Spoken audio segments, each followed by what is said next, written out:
Marruecos juega un auténtico póker geopolítico en la cara de España. A su tapete ha invitado a las grandes potencias mundiales, Estados Unidos, Israel, Rusia, la Unión Europea o incluso Emiratos Árabes Unidos. Pero nuestro país, que pagó hace tiempo su particular entrada para participar, de momento no ha sido invitado.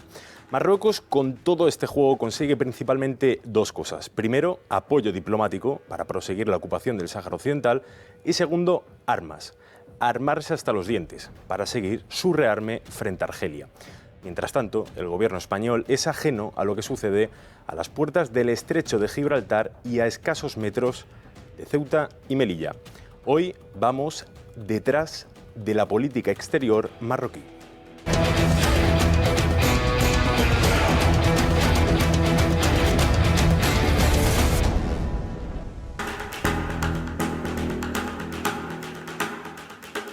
Y para analizar esta situación geopolítica que se vive en el Magreb y que también influye sobre todo en las decisiones de Madrid, del Sáhara Occidental y de muchísimas capitales mundiales, contamos hoy con dos invitados. Andrea Polidura, redactora de Internacional en El Debate. Muy buenas. Hola, Yago, ¿qué tal? Y Abdullah Arabi, delegado del Frente Polisario en España. ¿Qué tal? ¿Cómo estás? Bien, buenas tardes. Bueno, Marruecos desde luego tiene muchísimos amigos en el tablero, ha jugado muy bien sus cartas y está consiguiendo bastantes resultados. Desde luego se podría decir un poco que es un país de momento de estos del movimiento no alineado que recordaba mucho a los años 90 porque combina desde luego su vertiente magrebí, ¿no? Un país de mayoría musulmana, con el apoyo a Israel, también con Estados Unidos y todo esto delante de España. Bueno, está claro que la política exterior de Marruecos ha sido siempre muy dura, muy fija, no como por ejemplo la española que cambia según el gobierno y el color de gobierno que haya, sino que la política marroquí exterior siempre ha seguido un principal objetivo. Su principal objetivo es el reconocimiento del Sáhara como marroquí. Siempre ha seguido esa pauta y ha sido muy directo, o sea, nunca se ha escondido realmente cuál es el objetivo que tenía y que tiene a día de hoy. Y gracias a esa, yo por así decir, lo diría como, gracias a esa dureza, ha conseguido finalmente que Estados Unidos, que España diera un volantazo de 40 años en política exterior y que acabara reconociendo la soberanía del Sáhara para Marruecos, ha conseguido también que Francia se posicione al lado de Marruecos, ha conseguido que Reino Unido se posicione al lado de Marruecos, ¿no? Y al final la posición marroquí siempre ha sido muy beligerante y esa beligerancia al final ha llevado a que la mayoría de los países, incluso países como Israel, que realmente Marruecos con una población árabe siempre a favor de la causa palestina, ¿no?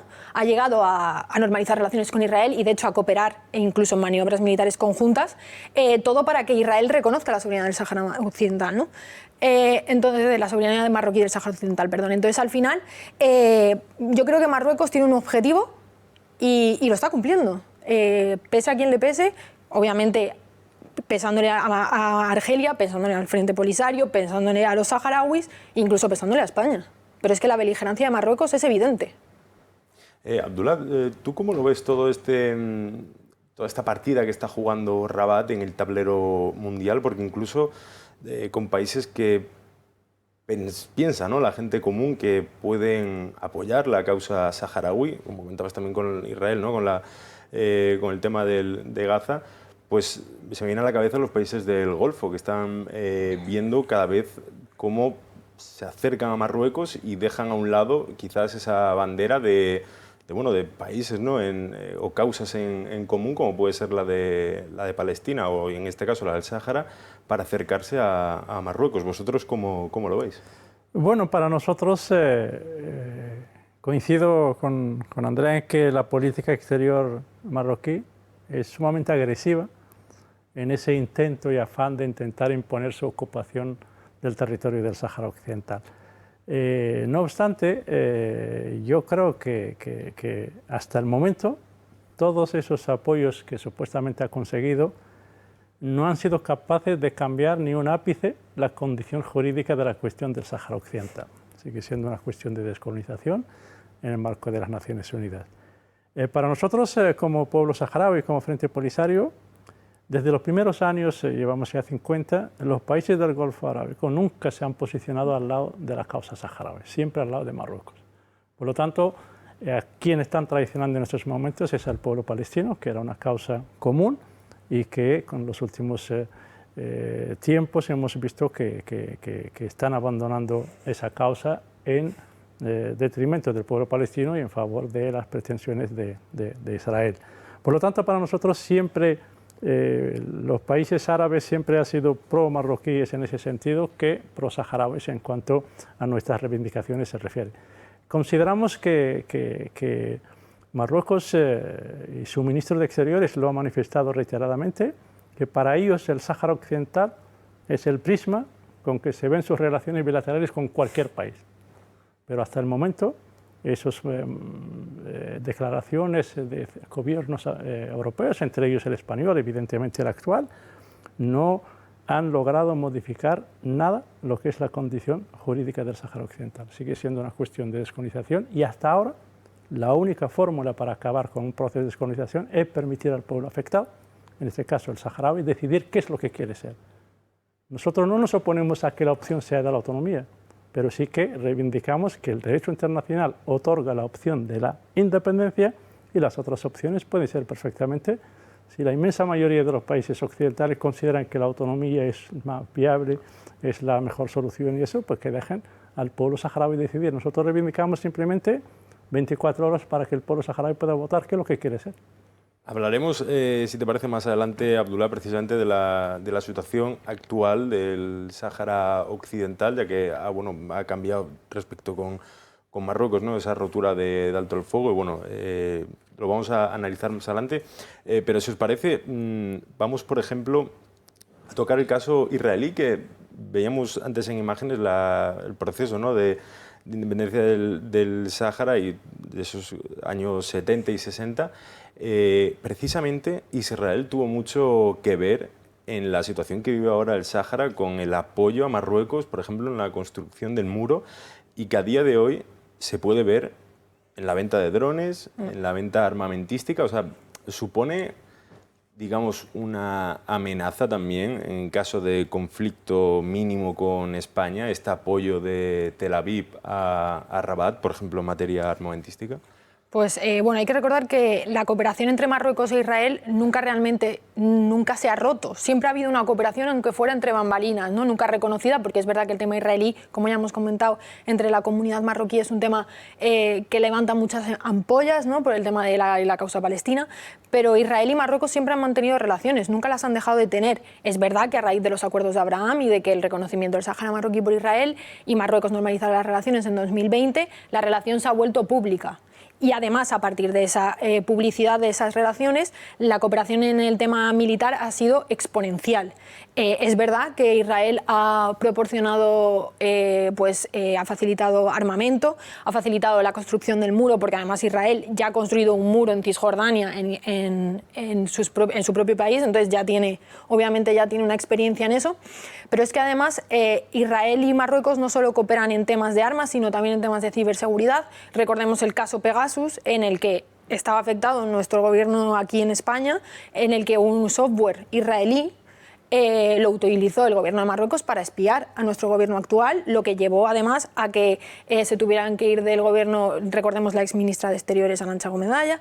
Entonces, la cooperación ahora mismo marroquí-israelí para España no es una buena noticia, sobre todo porque tampoco España tiene ahora mismo las mejores relaciones con Israel. Entonces es verdad que esta cooperación es una amenaza directa para España, ¿por qué no decirlo así? Es verdad que Marruecos lleva rearmándose muchos años, desde 2014 lleva rearmándose muchos años, pero desde el 2020 ha disparado ese rearme. Si no recuerdo mal, que lo he buscado antes, ahora mismo Marruecos está empleando creo que unos 10.000 millones de euros a defensa. Esto fue el año pasado, en 2024. España creo que está en torno a 16. La diferencia no es tan grande. No. O sea, en este tipo de cifras que manejamos, la diferencia no es para nada tan grande. Y, sinceramente, la tecnología israelí es muy, muy, muy competente, demasiado competente. Y ahora España, por ejemplo, está negando esa tecnología israelí. nosotros nos estamos quedando atrás en la carrera armamentística, sobre todo además porque este gobierno cree que invertir en defensa no es necesario, y ya lo ha demostrado en la cumbre de la OTAN, en La Haya, donde se negó a comprometerse en ese 5% en defensa y se comprometió al 2,1%, que tampoco sé dónde sale ese porcentaje, pero se comprometió al 2,1%. No es una prioridad para nuestro gobierno ahora mismo la defensa, como sí lo está haciendo en el resto de los países europeos. Y ya no solo en los países europeos, sino en países que son competencia directa, como es Marruecos, que obviamente es una amenaza en Ceuta y Melilla, es una amenaza en Canarias. Entonces realmente nos están ganando la partida ahora mismo. Y también, bueno, si le sumamos las armas israelíes y las estadounidenses, que también son punteras a nivel mundial, o sea, el apoyo de Washington a Marruecos se ha visto en todos los años. Bueno, yo creo que ya desde la invasión del islote de Perejil, creo que la política de la Casa Blanca ha ido enseñando, o ha ido, mejor dicho, subrayando los avisos a Madrid. Claro. Efectivamente, es que no podemos olvidar que además Marruecos no solamente cuenta con el apoyo de Israel, que al final Israel tiene uno de los ejércitos más punteros en tecnología y en avances, ¿no? Pero es que también tiene el apoyo de la mayor potencia mundial, que es Estados Unidos. Entonces, claro, es que con dos apoyos como son Estados Unidos e Israel, sinceramente España no tiene mucho que hacer. Luego también España, aunque la política exterior, ¿no?, en la Unión Europea es de cada Estado en última instancia, pero bueno, la Unión Europea también no está pasando por las mejores relaciones precisamente con Marruecos, sobre todo por una causa que es la de los acuerdos, ¿no?, de pesca y demás con el Sáhara. ¿Cómo ves las relaciones, por ejemplo, en lo que enfrenta, ¿no?, al Sáhara Occidental, de ese triángulo, Sáhara Occidental, Unión Europea, Marruecos? Yo creo que primero la presencia de Israel en Marruecos para nosotros no es nada novedoso como pueblo saharaui, es algo que ha persistido durante todos estos años. El muro al que hacía referencia Andrés ha sido construido con asesoramiento de Israel, con armamento de Israel, y por lo tanto no es novedoso. Simplemente con los acuerdos de Abraham, Marruecos se ha puesto públicamente esa relación que siempre han mantenido, la cual le suponía una contradicción enorme a nivel interno entre la población que defiende a Palestina y el posicionamiento con Israel como aliado incondicional en esta coyuntura actual. Y esa presencia evidentemente aumenta la inestabilidad en la región del norte de África y aleja muchísimo las posibilidades de la paz. Pero no hay que descartar también ahí un actor muy importante, que es Argelia también, el papel que tiene Argelia en los países del Sahel, que tiene mucho interés ahí Estados Unidos en que esos focos de tensión se cierren cuanto antes, y el papel de Argelia es esencial y es más importante para lo que es la real política actual que lo de Marruecos. Marruecos ofrece, lo que decíamos antes, ese marketing de estabilidad, de garante de los intereses de algunos países en detrimento del resto de países. Para nosotros, a nivel de la Unión Europea, creo que el posicionamiento como Unión Europea se mantiene en el marco de la centralidad del derecho internacional, de la legalidad y sobre todo de las resoluciones de la ONU. Nosotros en el 2024, contra todo pronóstico, hemos conseguido unas sentencias importantísimas a nivel del Tribunal de Justicia de la Unión Europea. Hemos denunciado los acuerdos ilegales que Marruecos firmaba con los países de la Unión Europea, que incluían los recursos naturales del Sáhara Occidental, y hemos ganado esas sentencias, y por lo tanto actualmente es un elemento reciente y de un calado importante, que es el sentenciar que los recursos naturales del Sáhara Occidental corresponden al pueblo saharaui. Y es el único que está habilitado para negociar en nombre de esos recursos naturales, y tiene un representante que se llama el Frente Polisario. Por lo tanto, este es el meollo de estas sentencias, y que la Unión Europea en la que se basa para seguir defendiendo el derecho internacional con respecto al Sáhara Occidental. Marruecos se dirige a esos gobiernos y a esos países desde esa perspectiva, que el que quiere recursos naturales del Sáhara tiene que reconocer que el Sáhara Occidental forma parte de Marruecos, y eso es ir en contra del derecho internacional. ha logrado esos pronunciamientos a los que hacía mención antes, pero realmente a nivel jurídico esos pronunciamientos no son capaces de modificar en nada lo que es la cuestión del Sáhara Occidental como una cuestión de descolonización, donde España, le guste o no le guste, sigue siendo la potencia administradora y tiene responsabilidades hacia el pueblo saharaui. Lo asuma o no lo asuma es otra cosa, pero en el derecho internacional es la potencia administradora y como tal tiene unas obligaciones con respecto al pueblo saharaui. ¿Tú cómo lo ves, Andrea, el papel de la Unión Europea y también de ciertos países europeos? Me viene a la cabeza antes, como cuando comentabas, ¿no?, el tema del software espía Pegasus, Francia, que es, vamos, yo creo que Francia y Marruecos son los países que mejor relaciones tienen, porque con Argelia no pasa en su mejor momento tampoco. Y la posición de la comisaria, ¿no?, de Política Exterior, de Kallas, Borrell era bastante más claro. ¿Cómo ves ahora la nueva...? A ver, yo creo que al final la Unión Europea en política exterior nunca llega a ser muy clara, ¿no? Porque al final es verdad que la competencia de política exterior la tienen los Estados miembros, entonces cada Estado miembro marca su política exterior, entonces es muy difícil que 27 países tan diferentes lleguen a un consenso para marcar una política exterior, ¿no?, conjunta. Lo hemos visto en el caso de Israel, y la guerra en Gaza, no se ha llegado a ningún consenso. De hecho, las declaraciones conjuntas que hemos visto estos últimos 22 meses han sido un poco vagas, intentaban no mojarse demasiado. Y al final ahí es que están las sensibilidades de 27 países, ¿no?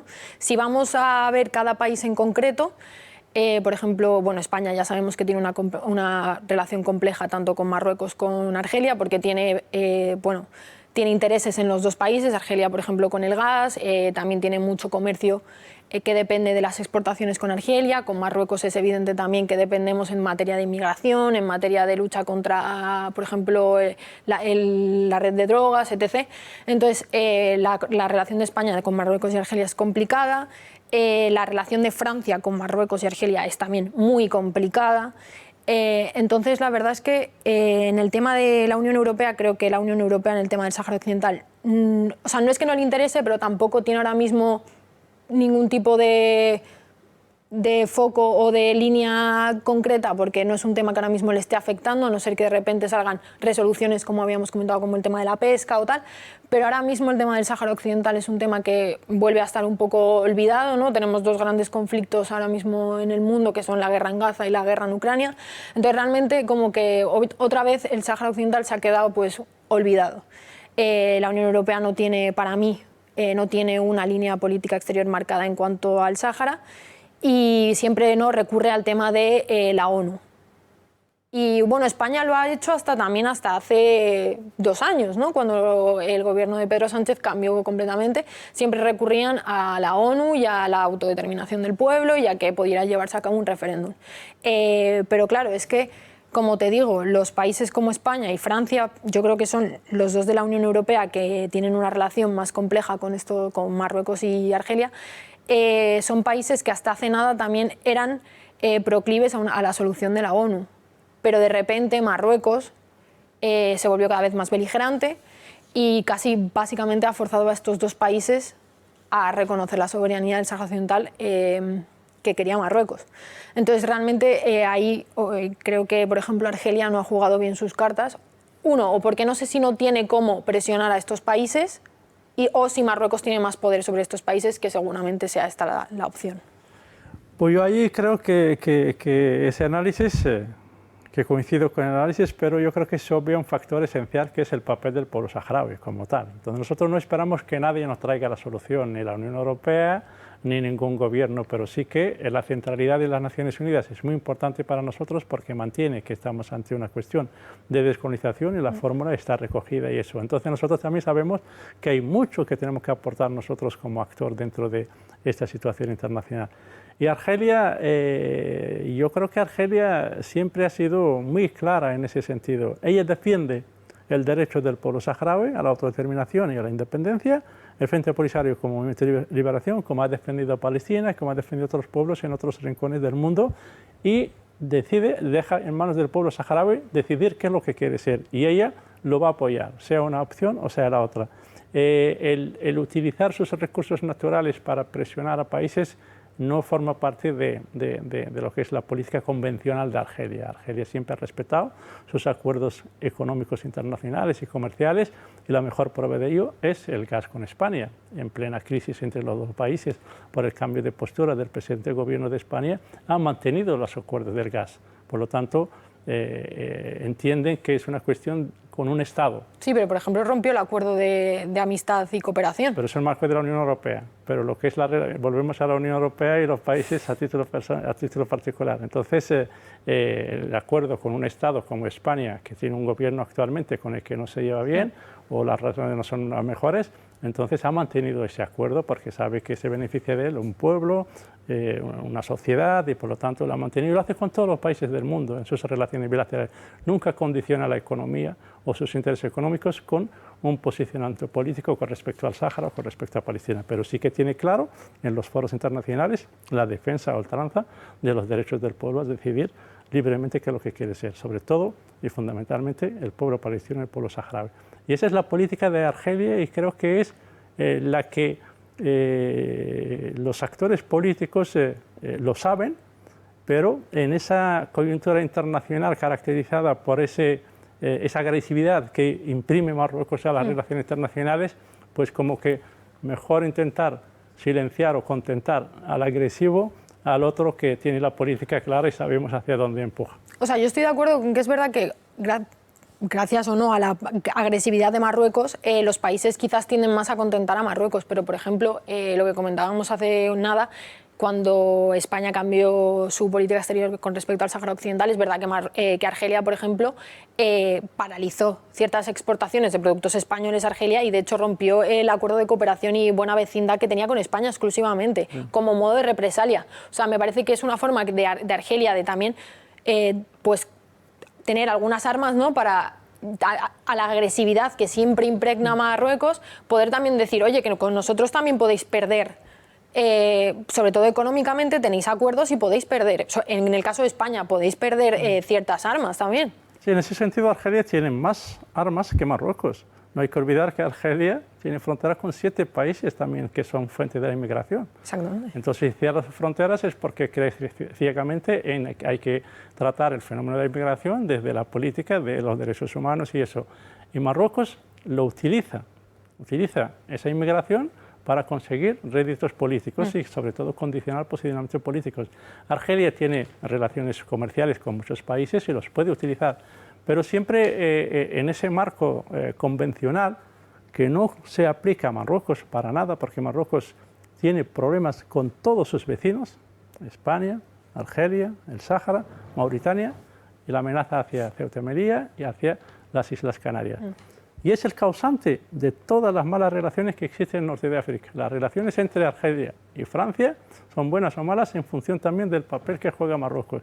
Y las relaciones con España son buenas o malas en función de lo que persigue Marruecos en cada momento. Sí, totalmente de acuerdo. Eso, el tema de España lo vamos a ver más adelante precisamente. Si os parece, nos vamos a ir a Publi ahora y luego iremos detrás de los acuerdos que tiene Israel con muchos países del mundo y que el factor bélico, como vamos a ver, también es importante. Ahora volvemos.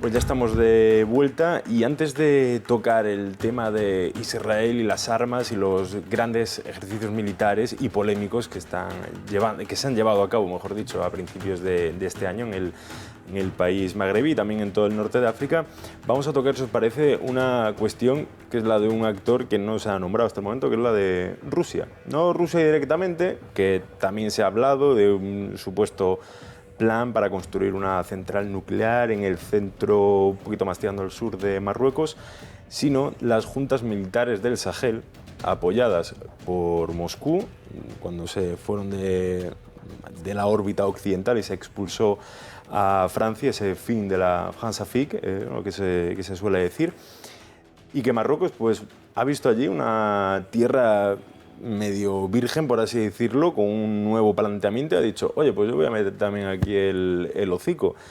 Y lo ha metido, vamos, en las últimas semanas se han visto imágenes de soldados, si no me equivoco, malienses pasando reconocimientos médicos y haciendo ejercicios militares con el ejército marroquí. Y todo esto para que esas capitales de 3, 4 juntas militares allí del Sahel, bastante importantes y claves para la seguridad europea en materia migratoria y sobre todo de terrorismo, porque casi más de la mitad de los atentados terroristas en el mundo suceden allí, en el Sahel. Está Marruecos detrás y puede conseguir, ¿no?, lo que veníamos hablando, es decir, más reconocimiento para su cuestión del Sáhara y también peligran intereses económicos porque le está ofreciendo una salida al mar a estos países. Sí, efectivamente, o sea, al final Marruecos tiene una idea clara de que él se quiere posicionar como un actor clave para Europa, ¿no?, del que dependa sobre todo la seguridad europea, que ahora mismo es un tema como la seguridad y la inmigración es un tema que sobre todo en Europa y entre la sociedad europea es como una de las principales preocupaciones, ¿no?, que se está viendo. Y entonces Marruecos lo que quiere hacer es venderse como un aliado, pues por así decirlo, privilegiado en este tipo de en este ámbito, ¿no?, en seguridad e inmigración. El problema que ahora mismo hay en África es el Sahel, donde obviamente hay un montón de grupos de terrorismo islámico, que cada vez hay más auge, que son estados fallidos. Entonces, al final, lo que está intentando hacer Marruecos es tratar de tener alianzas o relaciones con este tipo de grupos para poder, ya te digo, tener una posición privilegiada de cara a sus socios occidentales. Y estos, o sea, Rabat le ha ofrecido a Níger, Mali y Burkina Faso una salida al mar. Para que los espectadores tengan en cuenta una cosa, hay la misma distancia que desde Cádiz a Kiev. O sea, la distancia de esos 3 países al mar es la misma desde Cádiz a Kiev, o sea, 4.000 y pico kilómetros. Que no son carreteras de 4 carriles, con paradas de servicio, gasolina, no. O sea, los peajes allí son grupos terroristas, muchas están cubiertas por arena, otras están totalmente destrozadas. O sea, pero Marruecos ha dicho, oye, yo os voy a dar salida al mar por 2 sitios. El que influye primero a España es el puerto de Tánger, la competencia directa a Algeciras y que puede destruir aún más la economía del sur de nuestro país. Y otro, los puertos del Sáhara Occidental. O sea, se da la licencia de pasar por allí y que los camiones, en el caso supuesto de que vayan y que esa ruta se desarrolle, pasarían por un conflicto antes congelado, ahora ya en proceso casi de descongelación, como es el del Sáhara Occidental. Bueno, Marruecos, con tal de garantizar un pronunciamiento político hacia sus pretensiones expansionistas en el Sáhara, es capaz de ofrecer lo que sea. Ofrece proyectos de esa envergadura que son inviables e irrealizables. Los países del Sahel, el interés que tiene Marruecos esencial en eso es situarse en esos países en la frontera con Argelia, que todos tienen frontera con Argelia, y por eso su interés junto con Israel para situarse ahí, para crear una inestabilidad en Argelia y tratar de constituir una amenaza a la integridad de Argelia y a su seguridad nacional. Por lo tanto, ese es el objetivo esencial de Marruecos. A cambio, si consigue un pronunciamiento de apoyo a la autonomía o supuesta autonomía que ofrece para el Sáhara Occidental, lo puede también vender en el marco del marketing como un país más que se pronuncia dentro del continente africano a favor de esa propuesta de autonomía. Ofrecer una salida a esos países a través del Atlántico tendrá que explicar cómo. Hay una guerra, hay un muro en el Sáhara Occidental, con lo cual un paso para allí a través del Sáhara ocupado es imposible. Pero es más fácil que esos países lo hagan a través de Mauritania, que sí tiene frontera con el Océano Atlántico. Igual que ofrece también el proyecto gasoducto a través de Nigeria, a través de 13 países, para llevar el gas desde Nigeria hacia Europa. Cuando a través de Nigeria, Níger, Argelia ya se sitúa en Italia, entonces no sabemos realmente si los países que consumen esta información y esta propaganda, si simplemente por agradar a Marruecos o están convencidos de que ese proyecto es realizable. Es que no lo es, está vendiendo humo.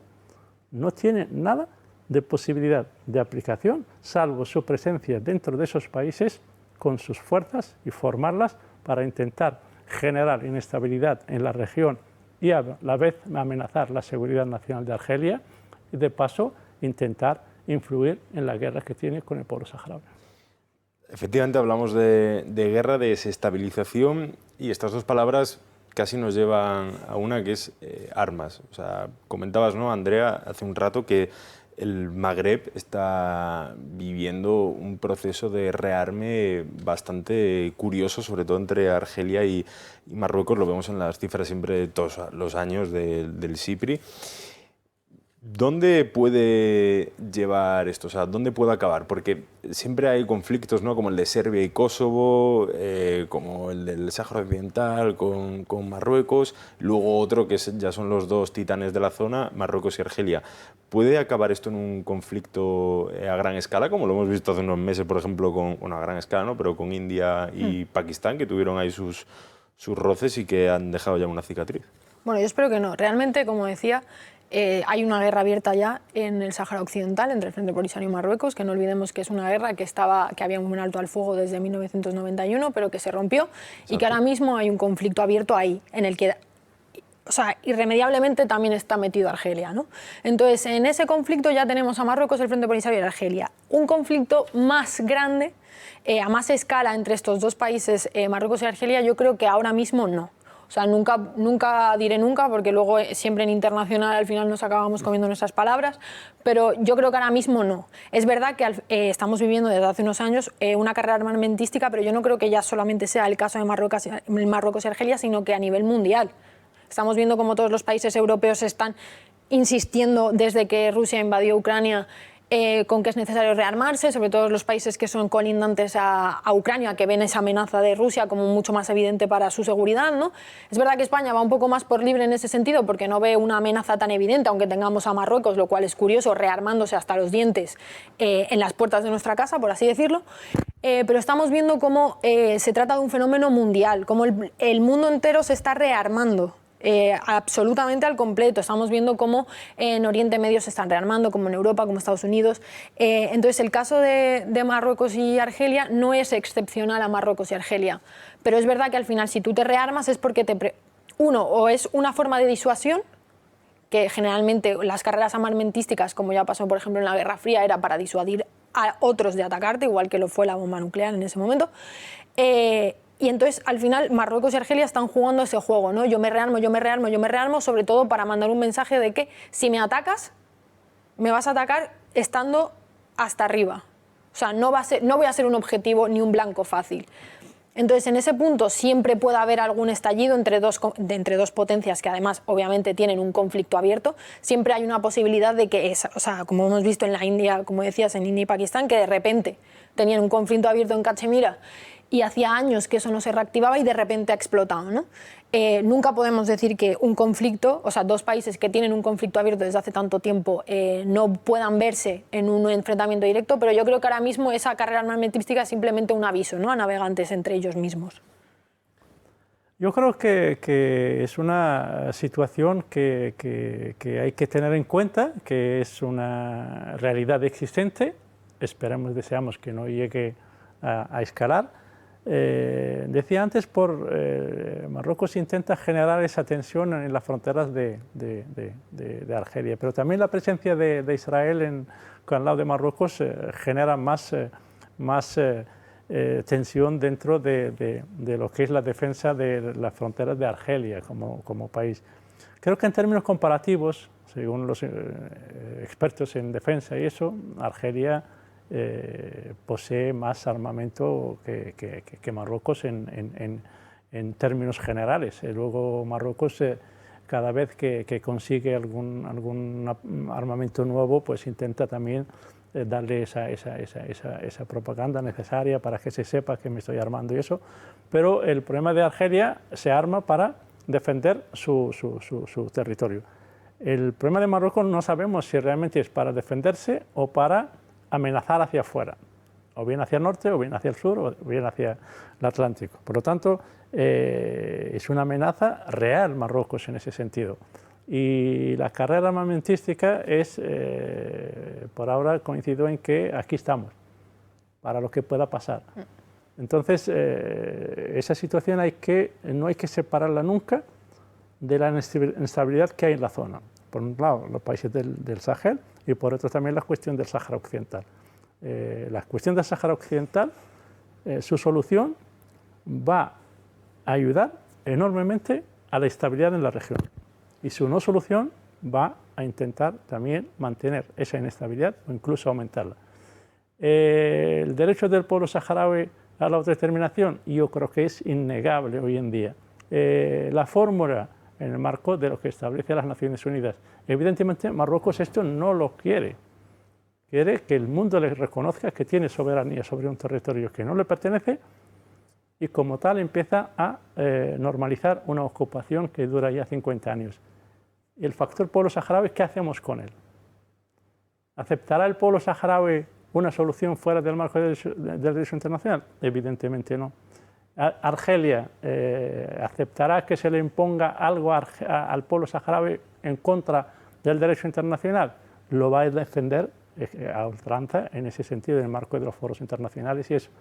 Yo creo que Europa está llamada a intervenir en esta situación para evitar que esa situación, que actualmente es de tensión máxima, pueda escalar y convertirse en una guerra regional que tenía unas consecuencias desastrosas para Europa, pero particularmente para España.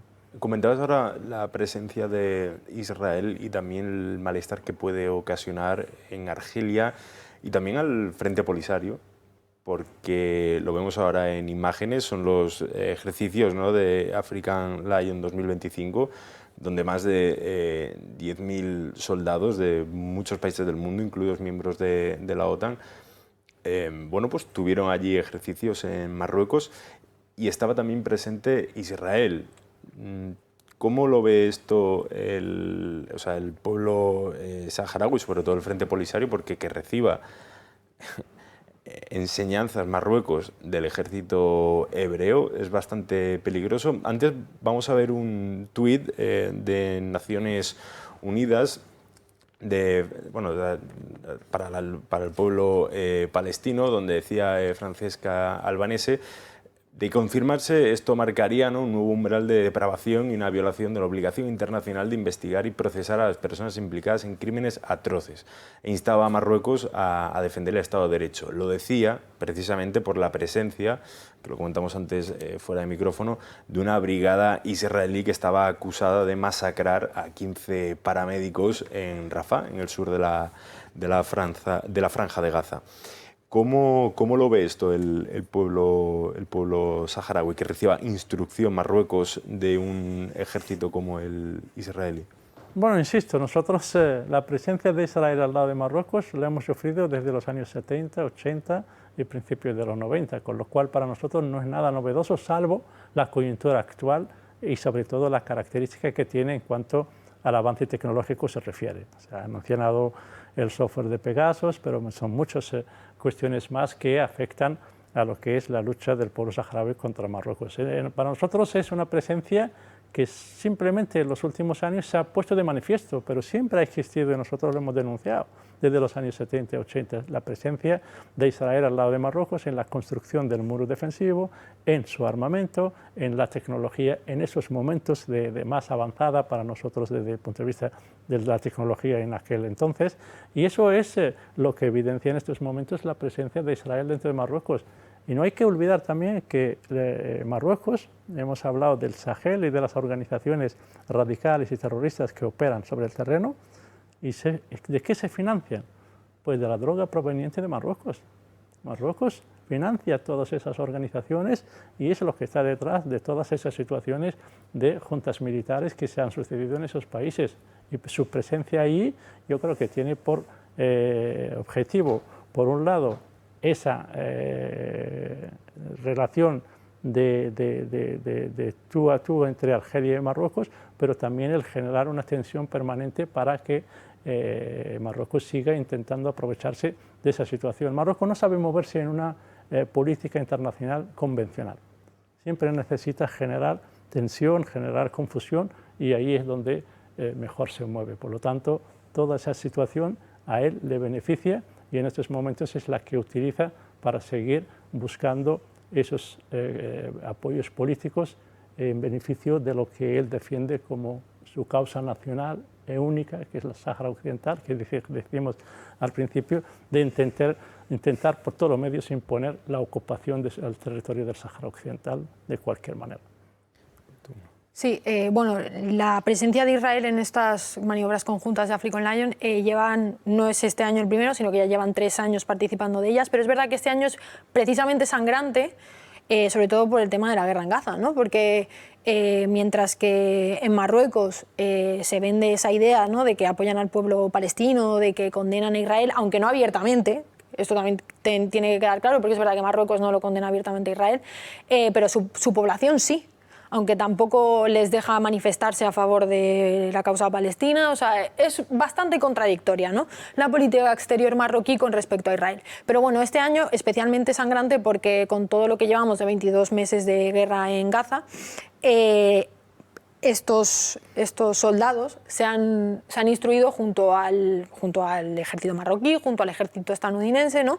Y encima, especialmente ha sido una brigada que se llama la Brigada Golani, al-Golani, que es la que encima está acusada de crímenes de guerra, por lo que tú antes habías comentado, que se les acusa de matar a 15 paramédicos, ¿no?, a sabiendas de que eran paramédicos, y esto luego ya se ha demostrado a través de mensajes, o sea, de grabaciones de voz. Incluso ellos mismos lo han reconocido, el ejército de Israel, las fuerzas de defensa de Israel lo reconocieron, dijeron que era un error y que lo iban a investigar, ¿no?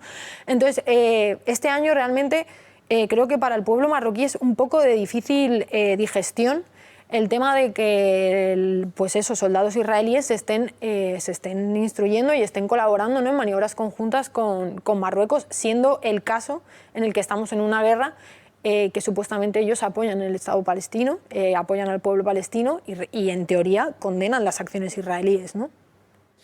Pues, si os parece, vamos a cambiar, seguimos, ¿no?, con Israel, y es que España precisamente pues, no está pasando por los mejores momentos con Israel, con Tel Aviv. Sí, también vivió hace unos años, si no me equivoco, fue en el 2022, cuando dio ese giro respecto a la política del pueblo, bueno, respecto a la política del Sáhara Occidental. Sánchez y Álvarez pues decidieron revertir décadas de política exterior española en una carta y en estas declaraciones de Álvarez. Vamos a escucharlo. Y en ese sentido España considera que la iniciativa de autonomía presentada en 2007 es la base más seria, realista y creíble para la resolución de este diferendo. Pues eran las palabras de Álvarez.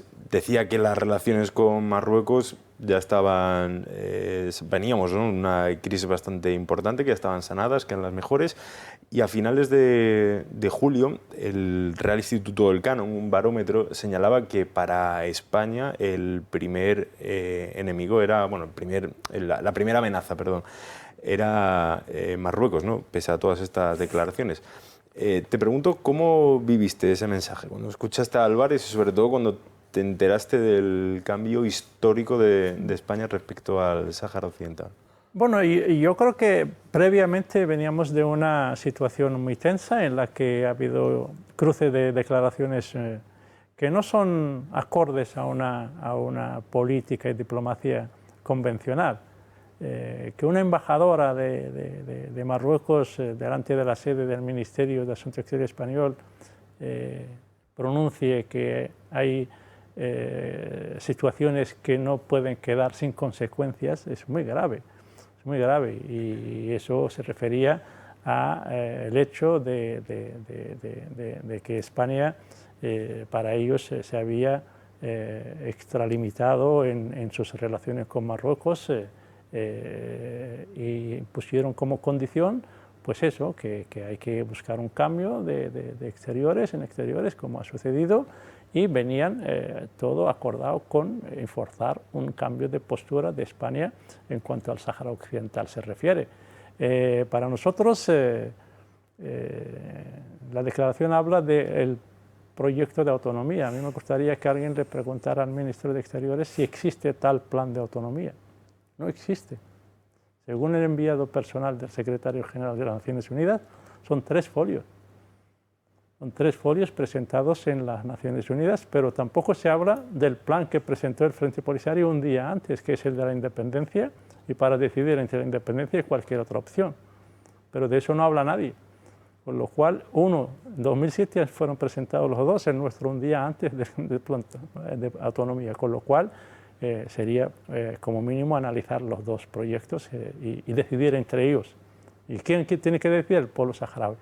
Creo que es una decisión que hasta ahora nadie la entiende, no se ha explicado porque es muy difícil de explicar, no ha pasado por Consejo de Ministros, la coalición de gobierno no está de acuerdo con ella, no la ha abordado, el Congreso de los Diputados y el Senado tampoco ha pasado por allí, y cuando se ha pedido comparecencias para que se explique, pues no se ha explicado del todo. ¿A qué se debe esto? Pues se debe a una política que decía antes que Marruecos la maneja a la perfección, que es el chantaje y la manipulación para condicionar posicionamientos políticos, y este es el mejor ejemplo de ello.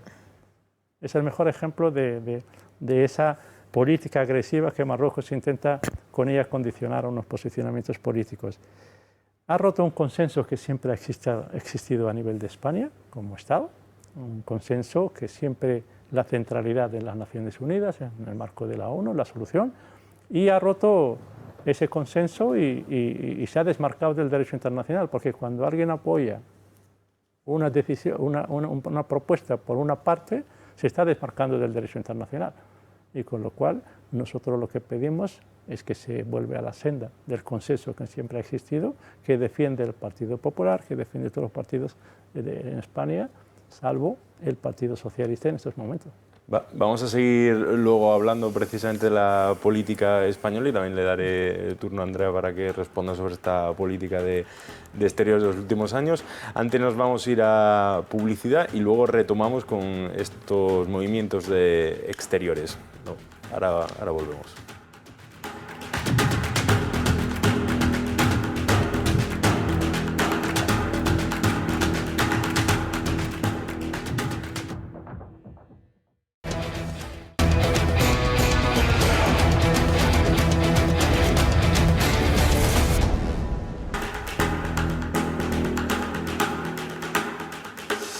Y en esta recta final del programa vamos a analizar lo que nos queda de política exterior española respecto al Sáhara Occidental y la situación actual en ese conflicto. Andrea, que te quita antes la palabra antes de la publicidad, ¿qué te pareció ese movimiento de Álvarez y la posición actual de España? Pues mira, yo quería hacer un ejercicio de paralelismo, ¿no? Obviamente salvando las diferencias entre las dos causas, pero de la causa palestina y la causa saharaui, ¿no? Cómo este gobierno se ha abanderado por la causa palestina, se ha puesto en contra y se ha enfrentado a Israel, pero en el caso saharaui, por ejemplo, ha vendido al Frente Polisario, ha vendido a los saharauis y se ha posicionado al lado de Marruecos, que es el ente dominante aquí, el ente colonizador, ¿no? Esta diferencia en política exterior que no tiene ningún sentido, porque si tú ves el caso palestino y defiendes el caso palestino, por lógica aplastante deberías apoyar el caso saharaui, y más en el caso español, cuando era una provincia española, no ha sido así. Entonces, partiendo de que la política exterior de este gobierno en concreto es bastante incongruente y va dando bandazos, quiero resaltar aquí también que la política exterior en cuanto al Sáhara Occidental de España ha estado impuesta siempre por Marruecos, por lo menos en los últimos años, porque Marruecos pidió la cabeza de la entonces ministra de Exteriores, Arantxa González Laya, y España se la dio.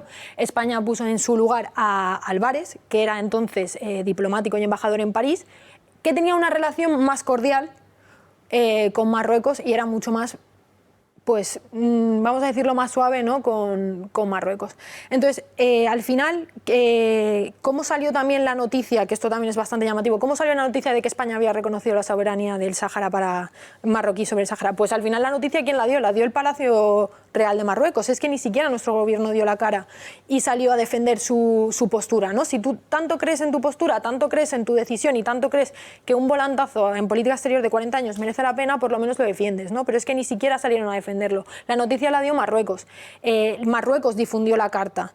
Y ahí fue cuando ya salió todo y tuvieron que salir bueno, obviamente a confirmarlo y posteriormente a aclararlo, aunque realmente tampoco lo han aclarado demasiado porque, como decían, no ha pasado por el Consejo de Ministros, ni siquiera los socios del gobierno, como por ejemplo Sumar, apoyan la decisión. Entonces, realmente, todavía a día de hoy, y ya han pasado, ¿qué?, 3 años, ¿sí?, no tenemos ningún tipo de declaración ni ningún tipo de explicación oficial del por qué. Ya no tanto de si se ha dado o no se ha dado, que evidentemente el volantazo se ha dado, sino el por qué y qué hay detrás de ese cambio de opinión tan repentino y que ni siquiera fueron ellos capaces de darnos la noticia, que es que para mí es lo más llamativo de todo esto. Como tantas otras explicaciones que tampoco bueno, dan, sí. que tampoco dan, bueno, como otras tantas cosas que no dan explicación. Oye, Abdullah, ¿cómo es la relación ahora del Frente Polisario con el Ministerio de Asuntos Exteriores? ¿Hace cuánto que no habláis? Bueno, nosotros a raíz de la decisión del giro del presidente del gobierno hemos sacado un comunicado en el que congelamos las relaciones con el gobierno de España a expensas de que revierta esa decisión, que consideramos que ha roto un consenso que siempre ha existido en España y se desliga del derecho internacional de un país que es la potencia administradora. Es muy grave y desde ese momento hasta hoy no hemos retomado ni restablecido esas relaciones con el gobierno de España.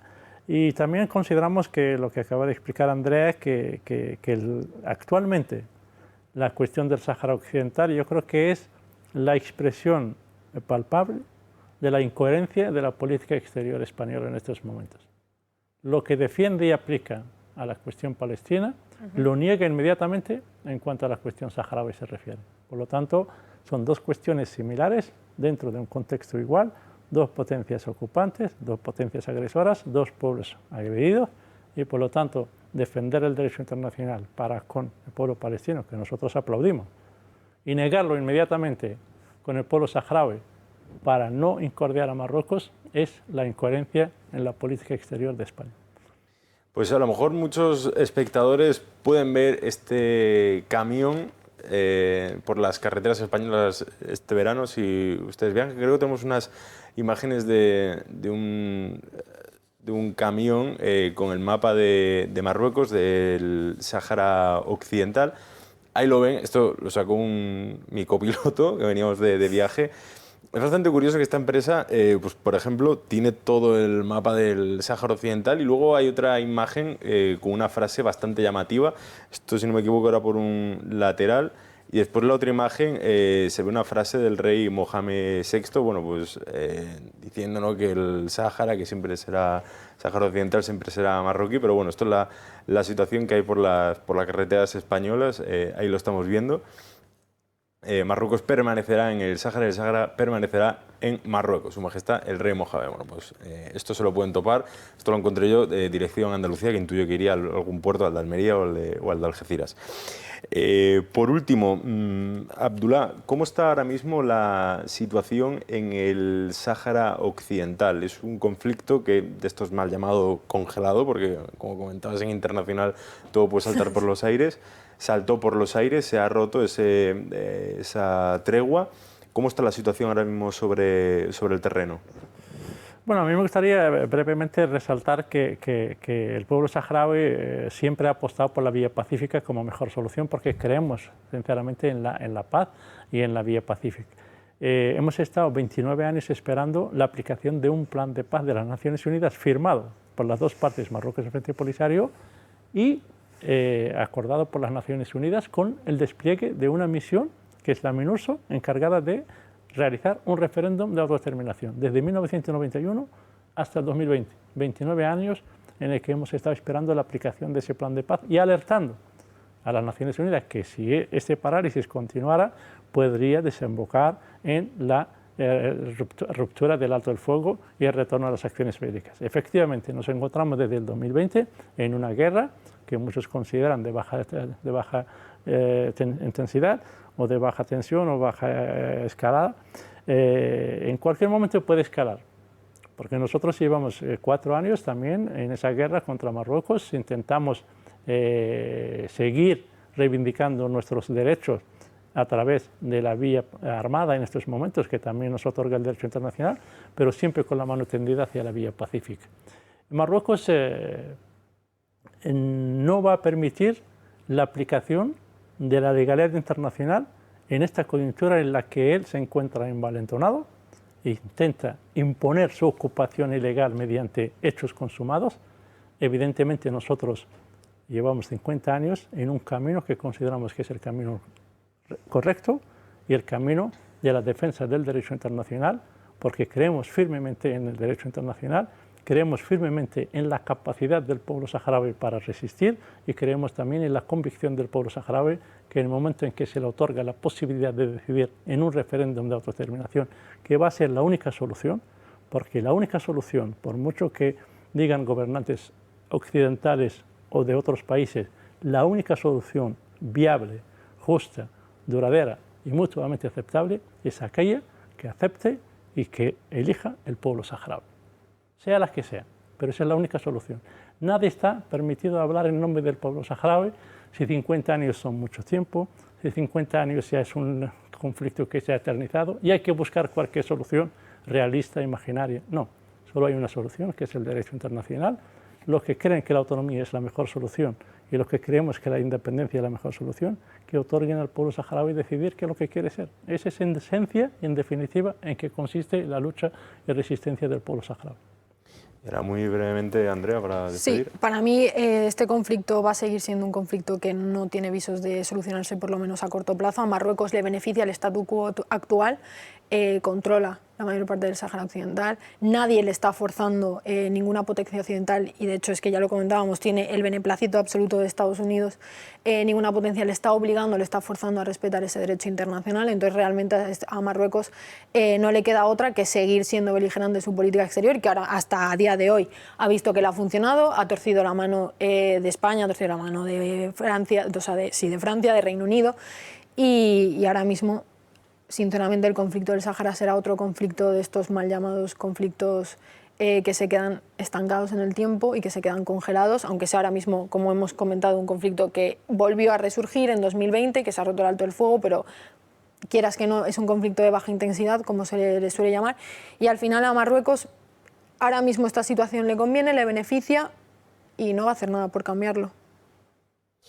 Pues hasta aquí este programa de analizando la política exterior de nuestro vecino Marruecos. Voy a agradecer a Andrea Polidura, redactora internacional en el periódico El Debate. Muchísimas gracias por estar aquí. Gracias a ti. Y Abdullah Arabi, delegado del Frente Polisario en España. Muchísimas gracias por estar en este plató.